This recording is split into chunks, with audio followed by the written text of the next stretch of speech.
আমরা এখানে যারা আছি কেউ কি বলতে পারবো যে কবরে যাব না? একজন সাহস করে দাঁড়ান তো যে হুজুর আমি কবরে যাব না। তার মানে সবাইকে যেতে হবে। তার মানে হলো আজকের আলোচক আবু শুআইব সেও কবরে যাবে। আজকের প্রধান বক্তা হারুন রশিদ সিদ্দিকী তাকেও কবরে যেতে হবে।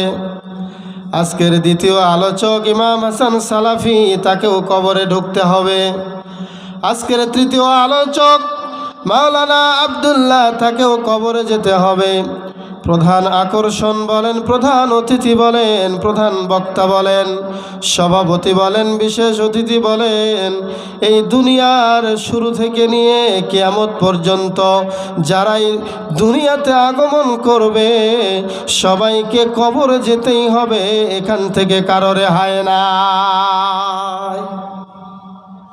আমার ভাইয়েরা, মা বোনেরা, কবরে যে যেতে হবে, আস্তিক বলেন, নাস্তিক বলেন, মাওলানা বলেন, মুফতি বলেন, আলেম বলেন, আর জাহেল বলেন, আর জালেম বলেন, যেই হোক না কেন সবাইকে কবরে যেতে হবে।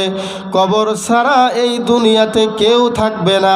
কবরের যাত্রী, কবরের বাসিন্দা সবাইকে হতে হবে, এর কোনো দ্বিমত নাই, এই বিষয়ে কারো কোনো দ্বিমত নাই।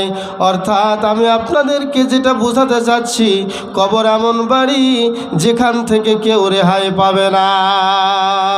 চিন্তা করে দেখো না কবরে কি যাইবে না, চিন্তা করে দেখো না কবরে কি যাইবে না। যেই কবরে আল্লাহ ছাড়া বন্ধু কেহ থাকবে না, যে কবরে আল্লাহ ছাড়া বন্ধু কেহ থাকবে না, চিন্তা করে দেখো না কবরে কি যাইবে না।